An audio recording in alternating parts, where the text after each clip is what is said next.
오늘 주제는 구원은 최고의 기적입니다. 이런 내용으로 같이 은혜를 나누고자 합니다. 교회에서 구원 얘기를 많이 하니까 그거는 이 사람도 받고 저 사람도 받고 들어가도 받고 나가도 받고 이렇게 생각되지만은 구원은 곰곰이 생각해 보면은 묵상해 보면은 하나님 내게 베푼 여러 가지 은혜 중에 최고의 은혜다. 여러분도 그렇게 믿게 되기를 주의 이름으로 축원합니다.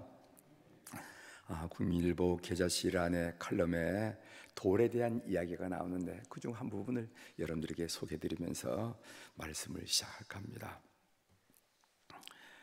이 다이아몬드는 연필심을 만드는 흑연과 똑같은 이 탄소로 만들어졌다. 아마 여러분들도 상식적으로 아실 겁니다.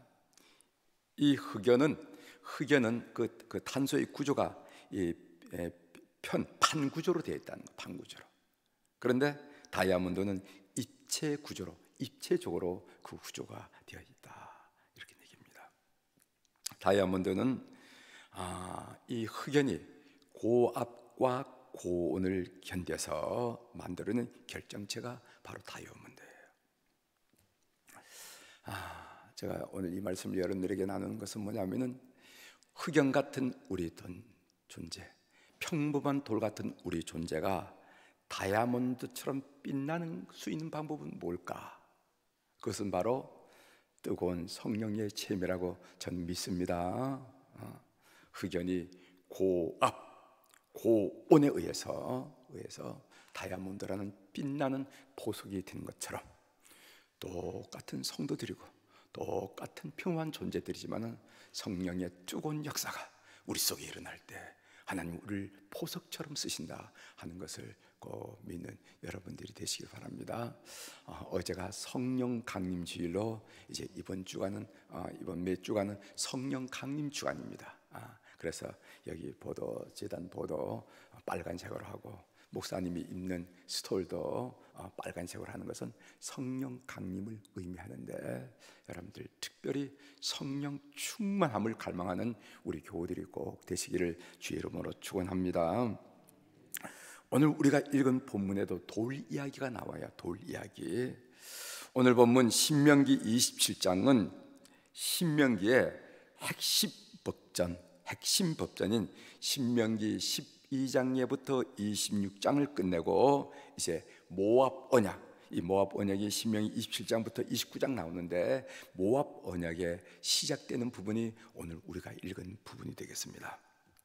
본문에 보면은 두 돌 이야기가 나와요. 하나는 뭐냐면은 석회를 바른 돌 이야기가 나오고 또 다른 하나는 다듬지 않은 돌 이야기가 나옵니다. 이 석회를 바른 돌 위에다가 뭐를 하라고 했냐면은 율법을 새기고 다듬지 않은 돌로는 제단을 쌓으라, 이렇게 했어요. 그런데 율법은 우리 인간이 순종해야 할 규정이고 제단은 우리 인간이 순종하지 못할 때, 그 율법에 불순종했을 때 하나님이 제시한 유일한 회복의 방법이 제단이에요. 이제 그 내용을 좀 구체적으로 한번 살펴보도록 하겠습니다. 석회를 바른 돌 위에 율법을 새겨 넣으라 하는 말씀이 2절 3절에 있는데 한번 우리 같이 한번 읽어보도록 하겠습니다. 2절 너희가 시작.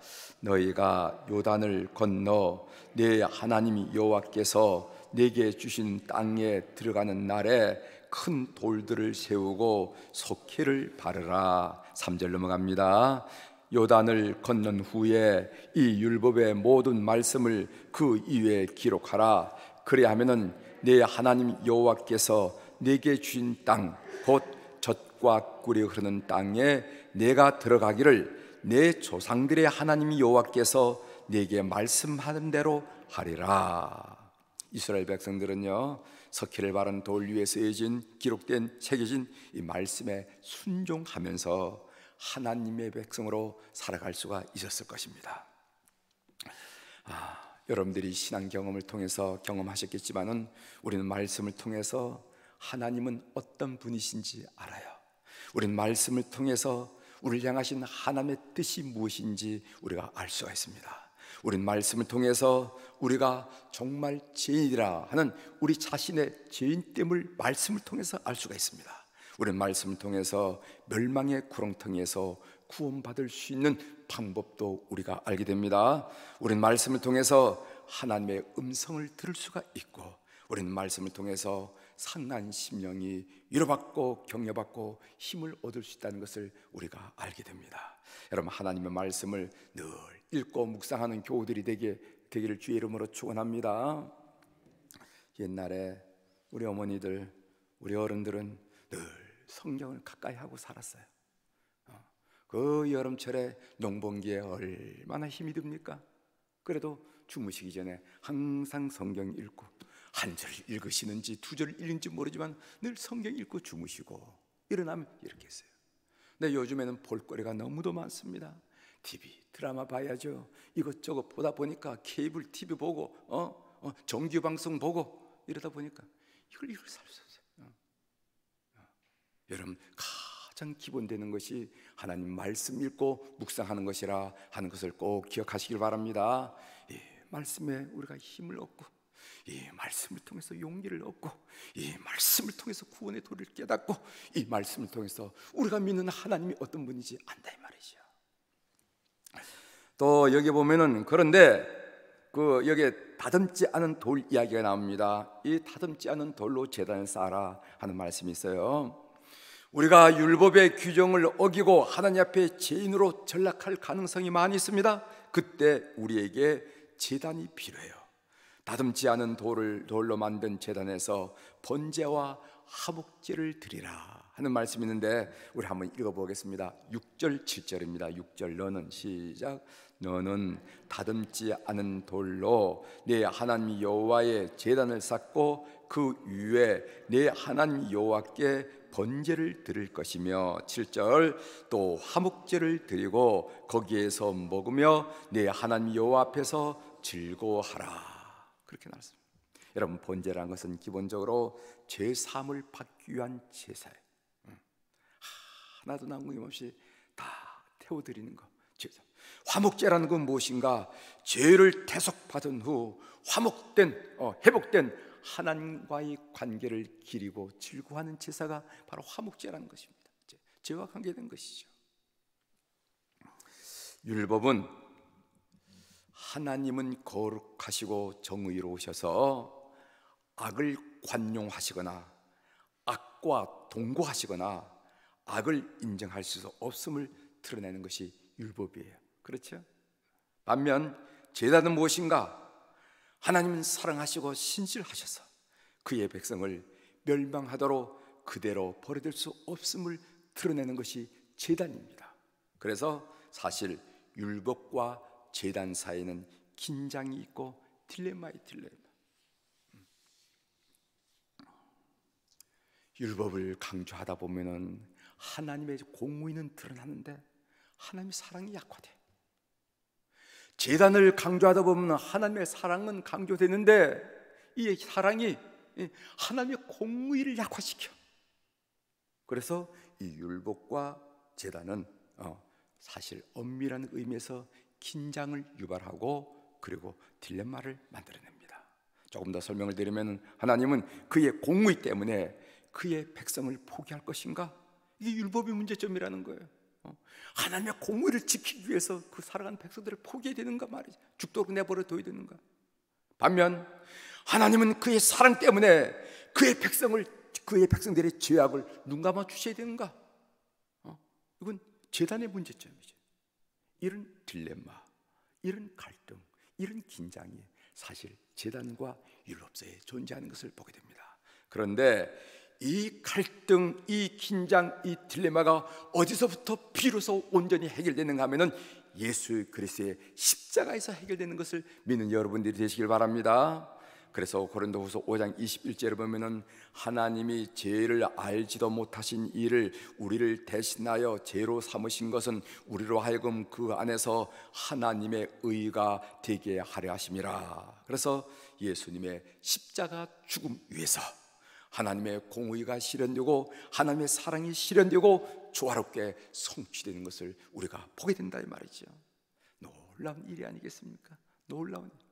그래서 구약 성경에는 항상 뭐가 있냐면요, 제단이 있고 율법인데 이 긴장이에요, 긴장. 제가 설명을 드렸잖아요. 이것이 바로 예수 그리스도를 통해서 온전히 이루어졌다는 것입니다. 사랑하는 교회 여러분, 예수님을 안 믿어도 건강할 수가 있을까요? 건강할 수 없을까요? 건강할 수 있습니다. 예수님을 안 믿어도요, 사업 성공할 수 있을까요? 없을까요? 있어요. 예수님을 안 믿어도 부자 될 수 있을까요? 없을까요? 돼지머리 넣는 제사인데도 부자 된 사람들 많이 있던데 될 수가 있어요. 예수님을 안 믿어도 공부 잘할 수 있을까요? 없을까요? 잘할 수 있습니다. 서울대학은 예수 믿는 사람만 가는 데가 아니에요. 안 돼요. 그러나 예수님을 안 믿으면요, 전혀 불가능한 일인데 구원받는 일입니다. 구원받는 일이에요. 사도행전 4장 12절에 보면은 다른 이로서는 구원을 받을 수 없나니 천하 사람 중에 구원을 받을 만한 다른 이름을 우리에게 주신 일이 없음이라 하였더라. 그랬습니다. 예수님을 믿어야만 죄의 문제를 해결받고 구원받을 수 있습니다. 예수 그리스도의 십자가는 하나님이 제시한 유일한 인류 구원의 방편이에요. 문제는 이 사실이 믿어지지 않는 사람이 있다는 거예요. 아무리 가르치고 아무리 논리적으로 설명해도 그게 내 마음에 믿어지지 않는 사람이 있어요. 아무리 믿으려고 해도 믿어지잖아요. 그러나 우리는 이 사실이 믿어지잖아요. 얼마나 놀라운 은혜입니까? 그래서 내가 구원받는 것은 최고의 기적이다 라는 고백을 다시 한번 하시게. 사랑하는 교회 여러분, 오늘도 내가 구원받은 것이 최고의 기적이다. 기적 말하지 마시오. 내가 구원받은 것이 기적입니다. 선포하면서 승리하는 하루가 되기를 주의 이름으로 축원합니다. 기도하시겠습니다.